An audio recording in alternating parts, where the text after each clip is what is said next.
Now back to Nigeria, where it's still early days, but crisis is already brewing between outgoing governors and governors-elect in some of the states where opposition parties won in the March 18 governorship elections. The governors-elect are raising issues on loans, spending patterns, and projects being undertaken by governors. In Abia State, the situation is intense, where Alex Oti of the Labour Party is battling Governor Okezi Ikpeazu of the People's Democratic Party. In Kano State, Abba Yusuf of New Nigerian People's Party is up against All Progressives Congress Governor Abdullahi Ganduje. APC Governor-elect Hyacinth Alia is tackling Governor Samuel Ortom of PDP in Benue State. Well, Arise analyst Dayo Sobowale joins us this moment to discuss the war of attrition between governors and governors-elect over funds and projects. Good day and a very warm welcome to Newsday, as always.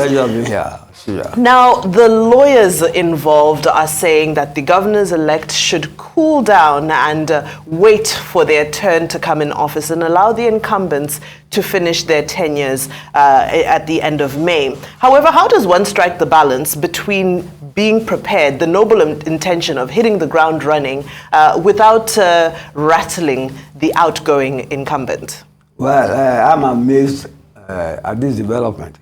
And then it shows the quality of leadership the governors-elect will provide to be very uninformed and ignorant leadership.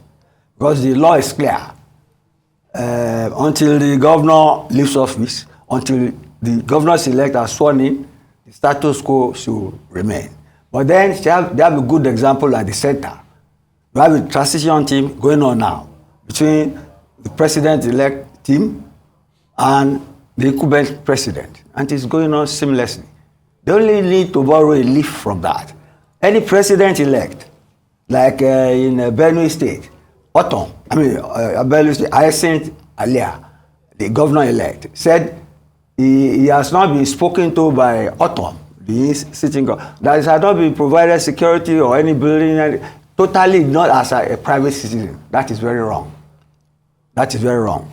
But he's protesting. He has not told people not to sign any contract with the governor, or as in Kano, where the man has given instructions to banks and so on not to have dealings with the Ganduje government, and the Ganduje is telling him no. I'm still he said on the at ground. Your own risk. He said, I will not be guaranteeing them. It's illegal.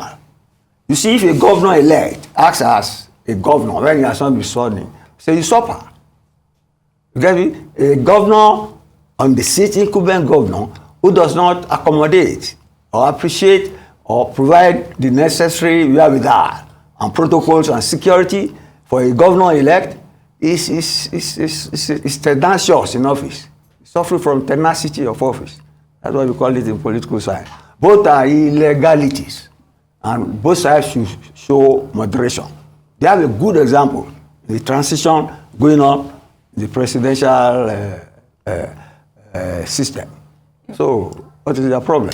Indeed, thank you, Mr. Sobowale. Yes. But if you compare it to what's going on with the presidential system, it's still it's a case of APC to APC, and we're seeing a different case in Abia and Kano states.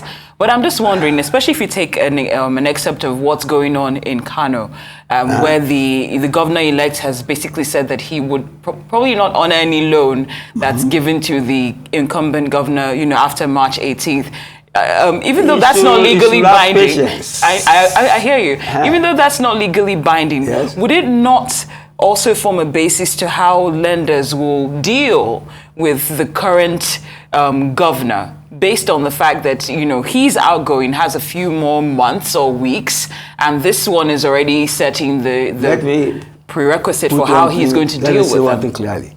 If an outgoing governor starts initiating contracts now, on the eve of his departure, that is almost fraudulent. So if the incoming governor-elect has wind of such something, he has every right to shout foul. You get me? But there's not much he can do about it. But you can report to the security agencies who will know what to do. And of course, when it comes in, will not honor such contracts. Although there are some contracts that are so legally binding that they are difficult. So, you see, if the governor-elect in the transition policies the outgoing governor. There's nothing wrong with it. But the sitting governor cannot abandon the governor-elect and not do as if he doesn't exist. There's no transition. Both of them should form a transition team, like that's been done at the center. You get me? Let them emulate what is good from the center.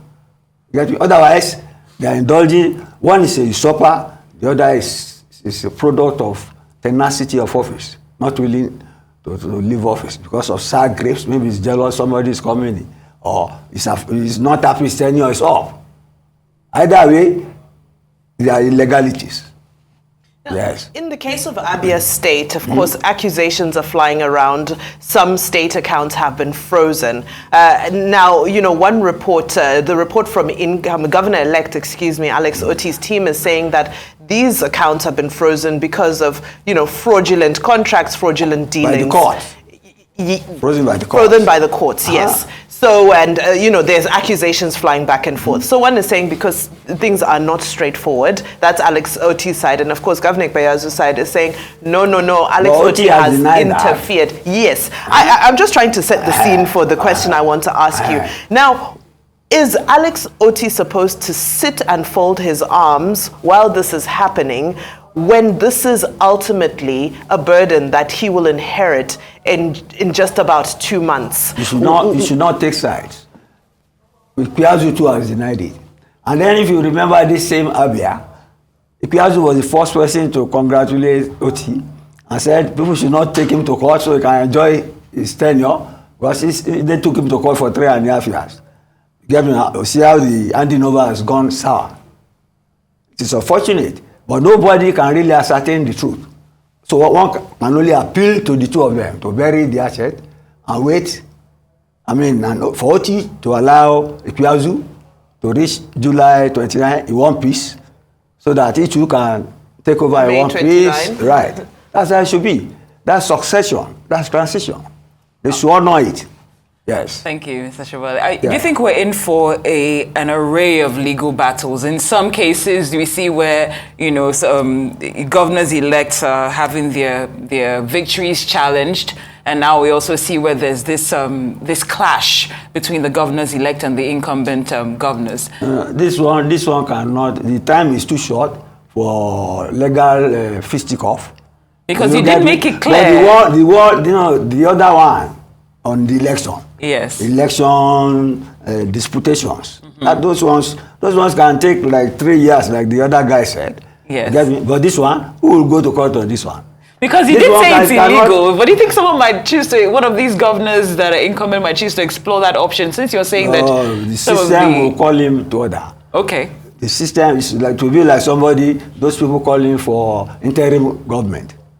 Are they not being condemned by one and all now? That's an illegality. No, I don't think anybody will go to court over the handing over between a governor-elect and an incumbent. The time is too short for that. All we ask them to do is to respect the law. The incumbent is there till the governor-elect is sworn in. So the governor-elect should not interfere. They can cooperate. If cooperation is not possible, well, May 29th will come anyway. And if they are both alive, they will see who will go and who. They're both alive. And the common thread here, it's become the norm that governors come in and the first thing they have to deal with is debt of one form or another, owed salaries, contracts, inexplicable contracts, whatever it is. From Osun State, which is not part of this particular debate, but if you look at from Osun to Abia to Alex Otti, first thing he had to say is he had to make a commitment that he will pay the salaries that are being owed. Now, my question is, within the constitutional framework, when you can see this coming, you see that you're being set up for failure, especially now, if at this stage a government is taking a loan, it's highly unlikely that that loan is going to be paid off by the 29th of May. You have no legal right to stop it. So should we be allowing, my question is, how does the Constitution, or how do we address the fact that this is clear abuse of power? Look, the Constitution is very clear. Don't make the Constitution the scapegoat. It is very, very clear. the tenure of the governor is till May 29th. The governor-elect will not take over till May 29th. Please, that's the Constitution. The Constitution is not the scapegoat for this. People should just respect the Constitution. So if he's abusing power, he should be allowed to do so until the 29th of May, is my question. But if that is your interpretation of him consummating his tenure, you are wrong. Okay. Yes.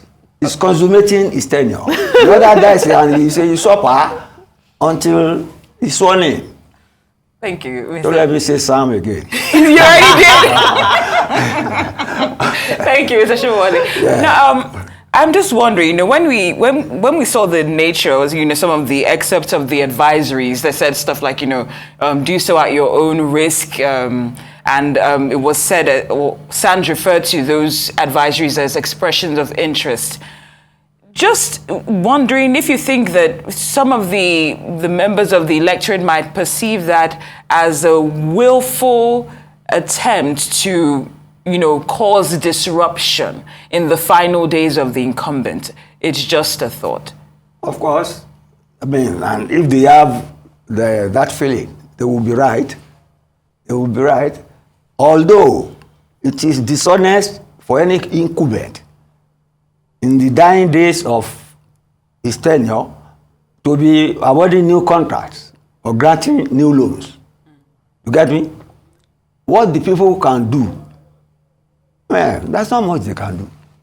They will just have to hold on. But I don't want to go away without citing the example in Osun State. Mm-hmm. Adeleke is PDP.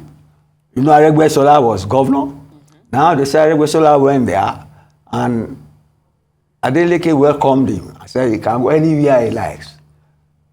You get me? And that he will finish the project of Aregbesola that was stopped by Oyetola. Is it not this sort of thing we are talking about now? You see, there should be continuity in government. If you come in, you see what your man is doing. Maybe they are for the people. You see the undertakings, the costs, the interest will be paid on the loans and you work it out. That doesn't mean you will still not do your own. But you cannot abandon projects. That's why we have white elephants all over the place. And if you have white elephants, you are not paying loans, the banks will always want to get their loans. So it's the public, the electorate that suffers at the end of the day. If people cannot fulfill what they promised in their manifestos, the electorate suffers. So it is a very unhealthy development and it should be condemned.